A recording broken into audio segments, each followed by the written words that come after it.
Ich bitte nun ganz herzlich Philipp Kneggi, Präsident des EHB-Rates, zurück auf die Bühne für unser Micropanel. Und dann wollen wir doch gleich sehen, ob da eine Frage eingetroffen ist. Jawohl. Die Verwirklichung kreativer Ideen scheitert oft an der Finanzierung. Wie kann man die Kreativität diesbezüglich bei Investoren und Banken fördern? Jetzt wird es ganz schwierig. Wer möchte denn beginnen? Ja, also ich kann mir das, also eine interessante Frage, aber die Realität sieht anders aus. Also ich denke, Kreativität hat nicht finanzielle Grenzen und gerade in der Berufsbildung, wo ja alles dezentral organisiert ist, da ist vieles möglich. Ich sehe es aus meinem eigenen Unternehmen, wo man auch Sachen machen kann, wenn eine gute Idee da ist meistens auch ein Weg und meistens auch jemand, der es finanziert. Wie sehen Sie das, Philipp Kneggi? Ich erlaube mir auf Französisch zu beantworten. Wir haben vielleicht wenig Französisch gehört. Moi, je pense aussi que, comme le dit M. Vogt, si on a un bon projet, je pense qu'on va trouver les financements. C'est vrai, je ne le cache pas, au niveau de l'État, des finances publiques, il y a des mesures que l'on doit prendre, mais moi je suis convaincu que quelqu'un qui a de la créativité arrivera toujours à trouver du financement. J'en suis convaincu. Also wer kreativ ist, der findet auch das Geld bei den Investoren, bei den Banken. Teilen Sie diese Sicht? Ja, ich meine, ich habe zum Beispiel, ich kann es erwähnen, ich habe aus der Privatwirtschaft, wir haben diese Swiss Skills, oder, die wir ja alle paar Jahre organisieren, und ich habe in der Privatwirtschaft selber 4,5 Millionen gesammelt für dieses Thema. Und das spontan auch, also 4,5 Millionen sammeln ist nicht ganz einfach, aber ich habe viel Engagement, Sympathie gespürt, das ist eine gute Sache, machen wir. Und es ist klar, also alleine kommt es nicht, man muss dem entgegengehen und nicht nachlaufen, sage ich immer. Alors, si la créativité est là, on trouve l'argent, alors qu'est-ce qui nous bloque alors en Suisse de ne pas encore plus développer notre créativité si ce n'est pas les finances? Vous savez, moi je pense que la Suisse est un pays qui fonctionne bien.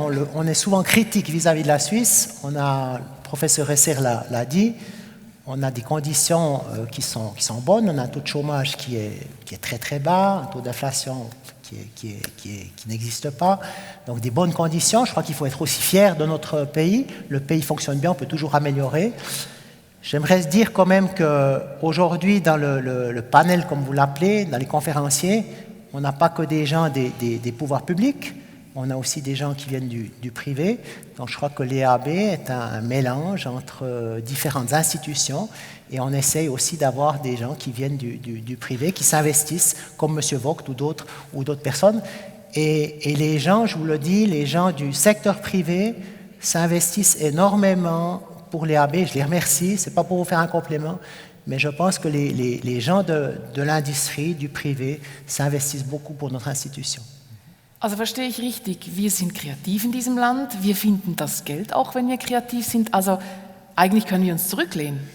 Ja, man kann sich nie zurücklehnen. Ich glaube, das wäre auch nicht die Schweiz, die sich zurücklehnt. Aber ich glaube, in der Berufsbildung ist es wichtig, dass man eine Balance findet zwischen Kreativität und Stabilität. Oder wenn Sie zu viel Kreativität haben, dann werden Sie nie in einen Lernprozess kommen. Sie erfinden das Rad immer neu. Und ich denke, die Kreativität in Innovation ist wichtig, aber sie brauchen auch Stabilität. Also sie brauchen Berufsbilder über eine gewisse Dauer, damit sie das auch von Lehrperiode zu Lehrperiode wieder verbessern können. Wenn sie jedes Jahr etwas Neues erfinden, dann werden sie nie effizient werden. Und ich glaube, wir haben in der Schweiz hier sicher noch überall, wir haben immer Potenzial, aber wir sind nicht bei 0 von 10, sondern wir sind vielleicht bei 8 oder irgend so etwas. Und wir können sicher noch nach 10 streben. Die Frage ist einfach, die Grenzkosten werden sehr groß und der Grenznutzen nimmt vermutlich ab. Darum die Frage, wo ist die Balance? Alors si on est sur 8 de 10, je pense, qu'est-ce qu'il nous faut encore pour encore un petit peu avancer? Parce que je pense quand même avec la digitalisation, avec la mondialisation, on a quand même quelques défis en Suisse. Il faut s'avancer. Alors qu'est-ce qu'il nous faut? Alors, je fais comme un bon politicien, je ne réponds pas tout à fait à la question. Ich war ein ehemaliger Politiker, so ich kann das mich erlauben. Moi, j'aimerais juste vous dire ceci, je pense que ça n'a pas été mentionné jusqu'à maintenant. En Suisse, contrairement à d'autres pays, et les gens ne le savent pas, on a 70% des gens qui suivent la voie de la formation professionnelle. Dans d'autres pays, comme en France ou d'autres pays, c'est exactement le contraire. Donc, je crois que nous, ce qu'on est en train de faire en Suisse, la force de la Suisse, c'est justement de favoriser la formation professionnelle.